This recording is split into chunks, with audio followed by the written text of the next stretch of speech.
warahmatullahi wabarakatuh. Saya Atta Hanuna Amalia dengan NIM 19,0523648159 dari S1 Teknik Sipil Offering D. Saya di sini akan menjelaskan materi mekanika bahan tugas 1 minggu 1 hingga minggu ke-6. Tugas 1 progres minggu kedua kita disuruh menghitung dan menggambar gaya dalam akibat pembebanan dari balok di bawah ini. Di balok ini terdapat beban berata sebesar 20 kg per meter dan 12 kg per meter. Lalu di sini ada beban terpusat sebesar 40 kN dan yang satunya 50 kN dengan sendi, tumpuan sendi dan tumpuan roll. Langkah yang pertama kita lakukan adalah menentukan reaksi. Di sini dapat kita lihat ada dua tumpuan, yaitu yang pertama tumpuan sendi dan tumpuan roll. Tumpuan sendi mampu menumpu vertikal dan horizontal. Vertikal yang kita tandai VA dan horizontal yang kita tandai dengan HA. Lalu di sini dapat kita lihat ada tumpuan roll. Tumpuan roll dapat menumpu vertikal saja yang kita tandai VB.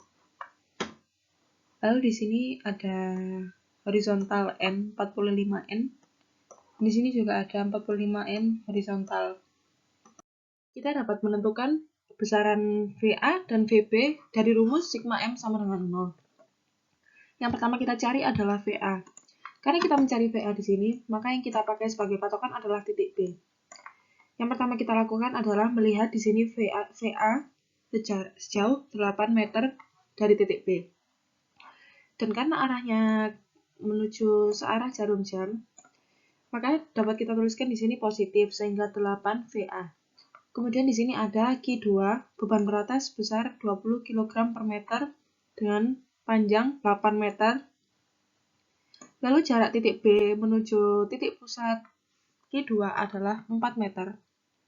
Dapat kita tulis 20 dikali 8 dikali 4. Kita beri minus karena arahnya melawan arah jarum jam. Kemudian ada lagi P2 sebesar 40 kN dikali sin 45 dengan jarak 6 meter. Karena arahnya negatif, karena arahnya melawan arah jarum jam, sehingga dapat kita tuliskan negatif juga. Kemudian di kanan titik B terdapat beban merata Q3 sebesar 12 kg per meter sepanjang 4 meter dan jarak dari titik B menuju titik beratnya adalah 2 meter. Karena searah dengan jarum jam perputarannya seperti ini, sehingga dapat kita tuliskan positif. Kemudian di sini juga ada P3 50 kN dikali sin 60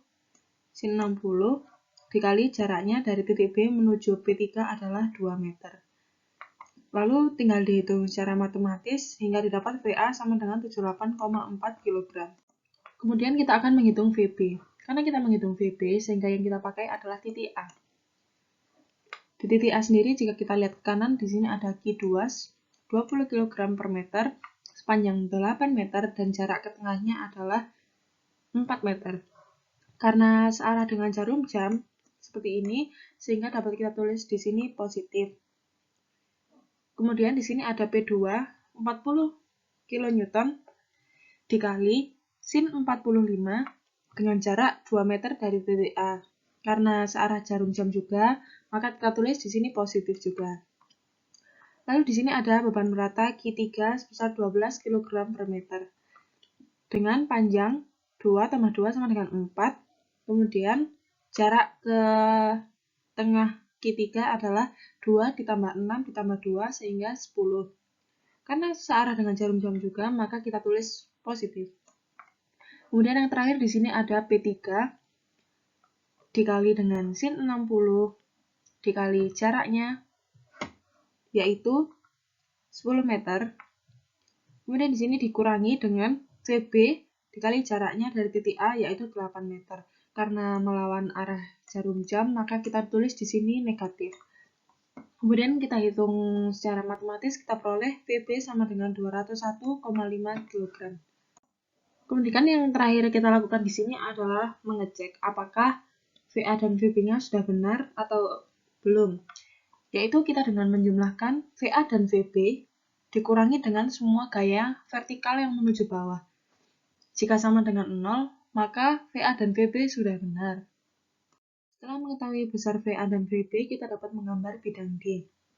Di sini kita lihat, dari E menuju A tidak ada gaya vertikal yang terjadi. Kemudian di titik A terdapat gaya vertikal VA sebesar 78,4 kg. Jadi kita buat garis ke atas 78,4 kg. Kemudian dari titik A menuju J terdapat beban merata Q2 sepanjang 2 meter. Kemudian 78,4 tadi dikurangi 20 dikali 2 sehingga mendapat hasil 38,4 kg. Dapat kita gambar seperti ini. Kemudian di titik J terdapat beban terpusat ke arah bawah sebesar 40 sin 45. Sehingga dari 38,4 tadi kita kurangi 40 dikali sin 45 kita dapatkan 10 kg. Turun ke sini. Kemudian dari J menuju B semakin berkurang karena beban merata Q2 sama dengan 20. Jadi dari titik yang 10 tadi dikurangi 20 dikali 6. 6 yaitu jarak dari J menuju B. Sehingga minus 110 kg. Kemudian pada titik B terdapat gaya vertikal ke atas sebesar 201,5 kg. Sehingga dari minus 110 tadi kita tambahkan 201,5 sehingga memperoleh hasil 91,5. Karena tadi telah mendapat di B, mendapat gaya vertikal sebesar 91,5. Kemudian kita lihat ke samping di sini, dari B ke K ada Q3 12 kg per meter sepanjang 2 meter. Karena arahnya turun, 91,5 dikurangi 12 dikali 2 memperoleh 67,5 turun. Kemudian di titik K terdapat beban terpusat P3 sebesar 50 kN dikali sin 60. Jadi 67,5 dikurangi 50 dikali sin 60. Kemudian sudah saat di titik K menuju titik L, di sini terdapat beban rata Q3 sebesar 12 kg per meter sepanjang 2 meter. Sehingga 24 dikurangi 12 dikali 2 sehingga di sini kita peroleh 0. Bidang D sudah selesai. Kemudian di sini kita dapat menghitung momen dan menggambar diagram M. Di sini kita lihat di titik I, di kirinya tidak ada gaya vertikal yang terjadi sehingga dapat saya tulis MI sama dengan 0. Begitu juga di titik A, karena di kirinya tidak ada gaya sehingga dapat saya tulis MA sama dengan 0. Kemudian kita lihat di titik 1. Di titik 1 ini terdapat VA. Di sini ada VA dengan jarak 1 meter. Karena searah jarum jam kita tulis di sini positif, VA dikali 1. Kemudian di sini ada beban rata sepanjang 1 meter dengan besar 20 kg per meter dan jarak ke tengahnya adalah setengah. Karena melawan arah jarum jam, karena dia arahnya turun ke sini, sehingga minus. Dapat kita peroleh 68,4 kgm. Karena ini bidang M dan ini positif, dapat kita garis ke bawah. Kemudian kita melihat di sini ada titik kedua. Titik kedua ini di kirinya ada VA sejauh 2 meter. Kemudian dikurangi dengan beban rata 20 kg per meter dengan jarak 2 meter dan jarak ke tengahnya adalah 1 meter. Di sini kita peroleh 116,8 kgm. Kita lanjutkan ke sini. Kemudian di titik 3, jika kita melihat kirinya, di sini ada P2, ada Q2, dan ada VA di sini. Jadi yang pertama kita lihat VA-nya sejauh 3 meter. Kemudian ada beban rata sepanjang 3 meter dan jarak ke tengahnya 1,5 meter. Kemudian dikurangi dengan P2 karena melawan arah jarum jam. P2 dikali sin 45 dikali jaraknya yaitu 1 meter. Dapat kita peroleh di sini 116,9 kgm. Kita lanjutkan saja ke sini. Kemudian di titik 4 kita lihat di sana ada VA sejauh 4 meter dikurangi dengan beban rata Q2 dikali panjangnya adalah 4 dan jarak ke tengahnya adalah 2. Kemudian dikurangi dengan P2 dikali sin 45 dikali jaraknya yaitu 2 meter dari titik 4. Kemudian kita peroleh di sini 96,5 kgm. Kemudian di titik 5,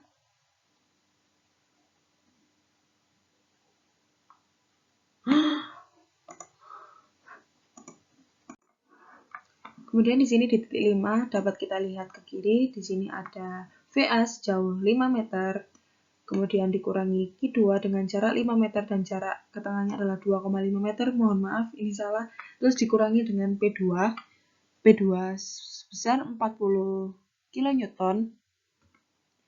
sejauh 3 meter dikali sin 45 dapat kita peroleh di sini 56,8. Kita lanjutkan. Di sini kita lanjutkan. Di titik 6 jika kita melihat ke kiri ada VA sejauh 6 meter dikurangi dengan Q2 sepanjang 6 meter dan jarak ke tengahnya adalah 3 meter, kemudian dikurangi dengan P2 sin 45 dikali jaraknya dari titik 6 yaitu 4 meter. Dapat kita peroleh di sini negatif 3,6 kgm. Karena negatif maka dia di atas garis.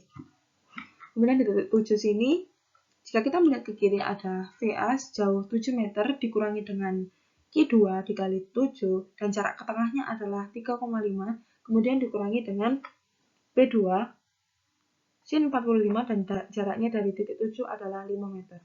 Dapat kita peroleh di sini M7 adalah min 83,2 kgm. Kita lanjutkan saja ke sini.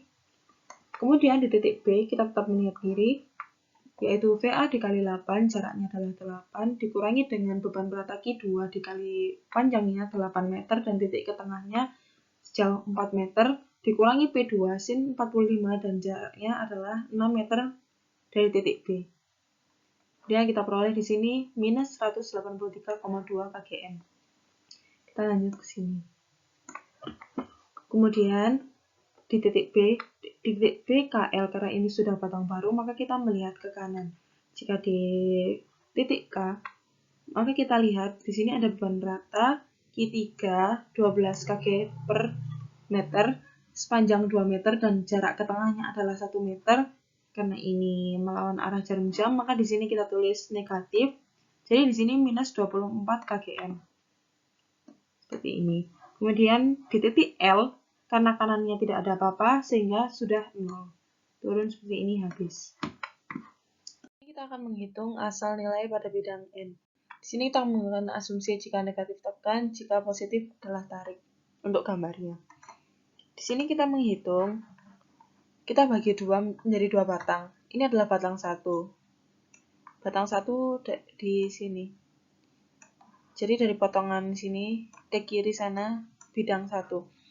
Kemudian kita lihat di sini ada dua arah, ada dua gaya, yaitu yang pertama adalah N sama dengan 45 kilo, dengan HA-nya belum diketahui, kita mencari HA.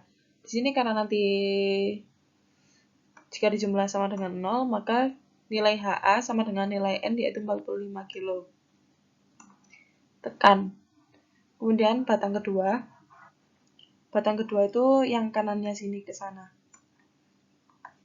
Yang pertama di sini ada dua beban terpusat, dapat kita hitung dengan cos-nya, dapatkan ini dan ini. Kemudian masukkan ke rumus sigma H sama dengan 0. Di sini negatif N karena arahnya ke kiri 45 kilo, kemudian dengan HA ke arah kanan sana sebesar belum diketahui, kemudian di sini dikurangi dengan P2 cos 45 kan ke sini ya. Jadi di sini ada gaya ke sana, kemudian ada P3 cos 60 karena ini ke sana juga, arahnya negatif juga sehingga dikurangi ini, diketahui HA sama dengan 79,4 kilo, tekan.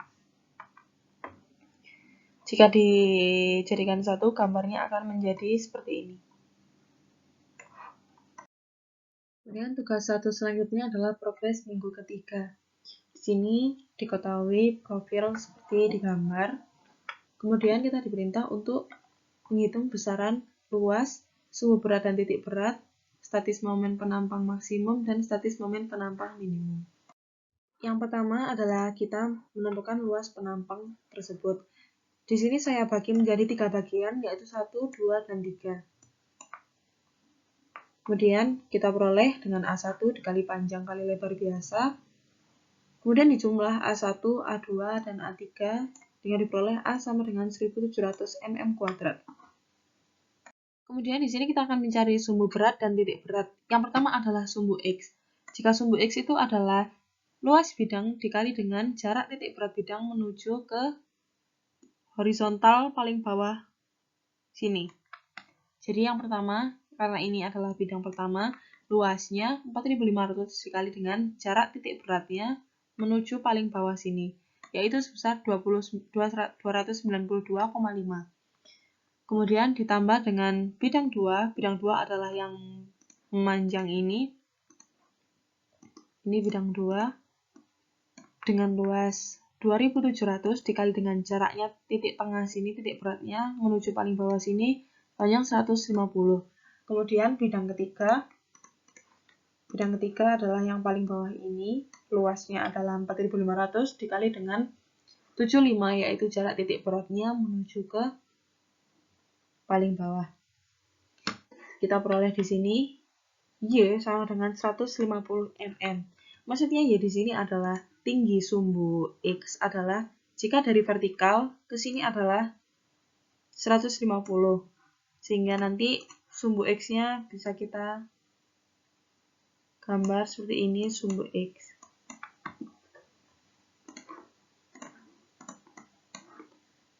Ini adalah sumbu X. Kemudian yang kedua adalah sumbu Y. Di sumbu Y ini adalah luas bidang dikali dengan jarak titik beratnya ke paling kiri sini. Jadi jika A1 adalah luas bidang 1 dikali dengan jaraknya ke sini. Jadi ke sini adalah 150. Kemudian A2, ini 2, luasnya adalah 2700 dan jarak titik beratnya menuju ke sini adalah 150. Titik 3 pun, bidang 3 pun sama, yaitu luasnya 4500 dikali dengan jaraknya titik berat menuju paling kiri sini adalah 150. Kita peroleh di sini X sama dengan 150 mm. Maksudnya sumbu Y dari sini horizontalnya itu 150 mm, sehingga jika digambar sumbu Y-nya seperti ini.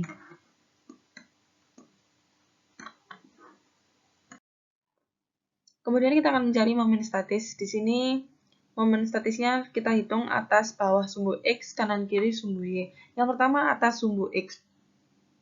300 dikali 15 adalah luas elemen 1, dikali dengan 142,5 adalah jarak elemen ini, titik beratnya, menuju ke titik berat penampang di sini. Kemudian ini 10 dikali 135 adalah luas elemen selanjutnya, dan 67,5 ini adalah jarak titik berat elemen menuju ke titik berat penampang. Di sini atas dan bawah sumbu X nilainya sama karena bidangnya simetri. Kemudian yang kanan kiri sumbu Y, di sini ada kalau kita lihat di sini ada 3 elemen. Yang pertama ini, kemudian ini, yang tengah ini, kemudian di sini.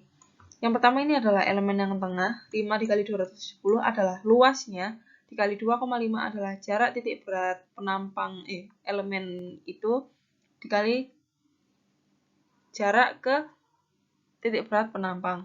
Kemudian ini juga 150 dikali 15 adalah luasnya bidang ini, elemen ini, dikali dengan 75, yaitu jarak titik berat elemen ini menuju ke titik berat penampang.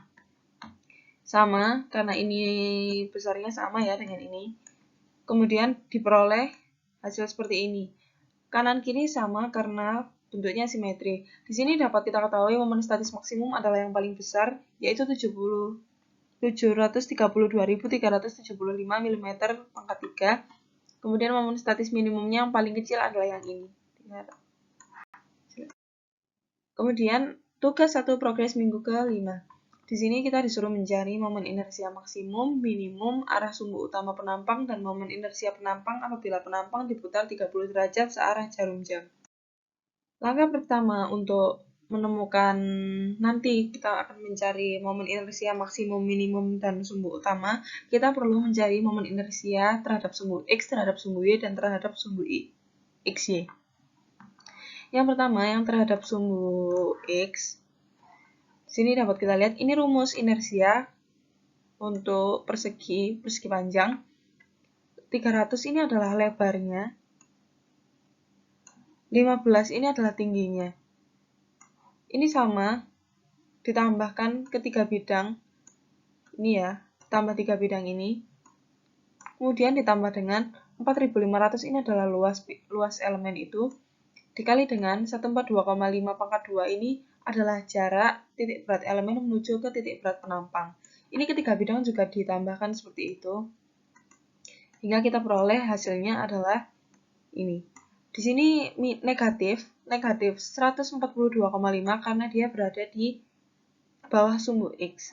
Kemudian yang I rumusnya sama, hanya yang berbeda adalah tadi jika yang di pangkat 3 kan adalah tingginya, yang di sini adalah lebarnya. Yang ini juga sama, luas elemen dikali ke jarak titik beratnya, sama saja. Kemudian kita peroleh hasil seperti ini. Untuk IXY, karena nanti kan dikali, ini dikali, karena jarak ke titik beratnya elemen kedua ini, karena dia tidak memiliki jarak menuju titik berat, jaraknya adalah 0, maka IXY nanti adalah 0.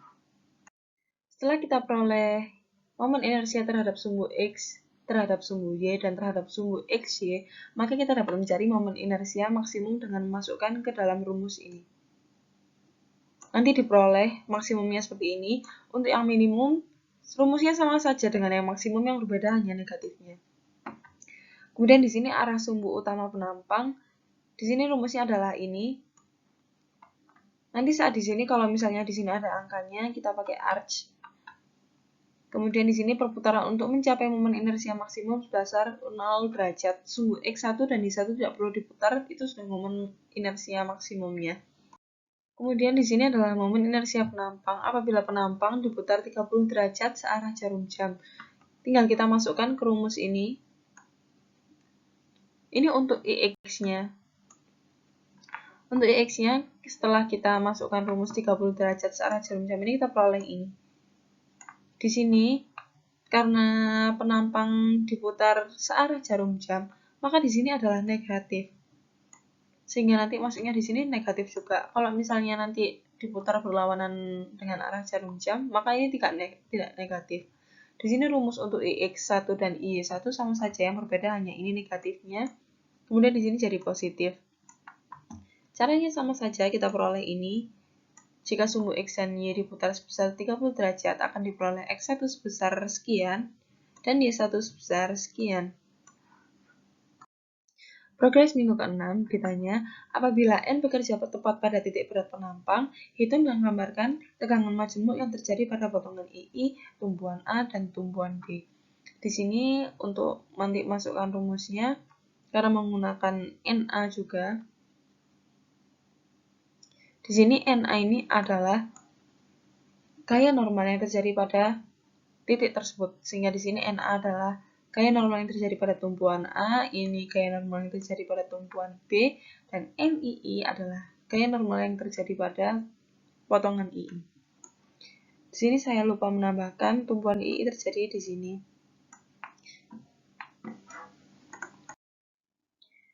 Yang pertama di sini adalah tegangan majemuk tumpuan A. Di sini yang pertama kita mencari tegangan normal. Tegangan normal sendiri rumusnya adalah B per A. B ini adalah gaya normal dan A adalah luas penampang. Tinggal dimasukkan rumus saja, kita peroleh 0,06786 Newton per milimeter kuadrat.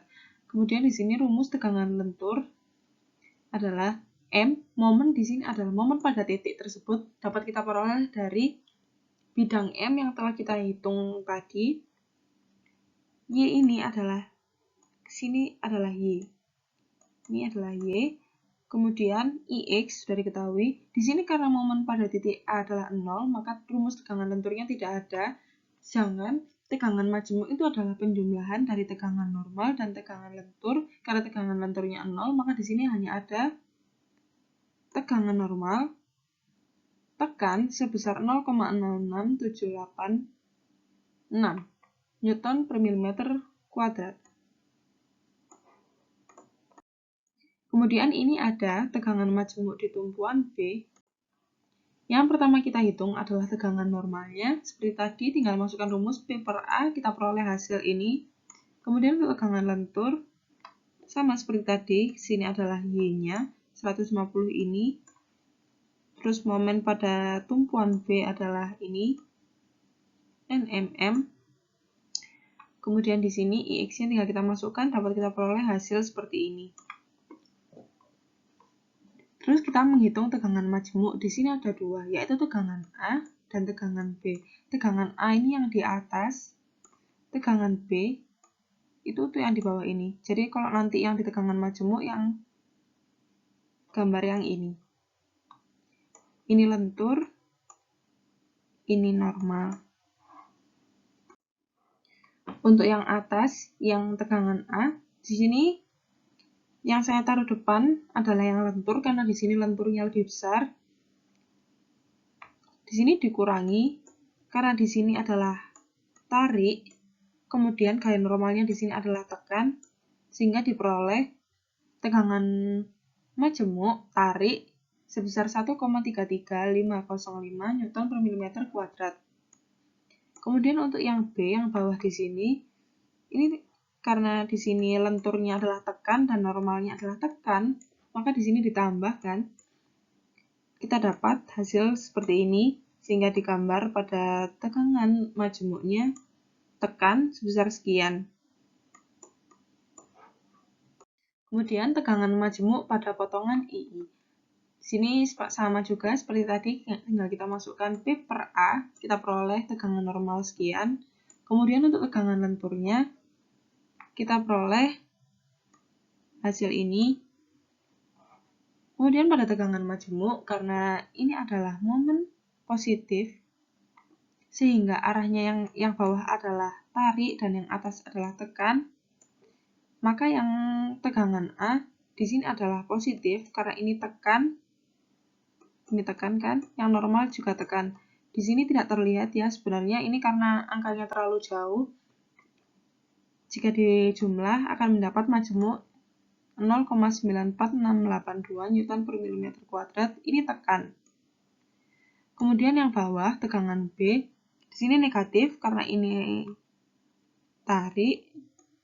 Kemudian pada tegangan normalnya adalah tekan, sehingga tegangan tariknya yang bawah ini adalah 0,94682 Newton per mm kuadrat. Di sini ketambahannya hanya sedikit saja karena tegangan normalnya hanya sedikit.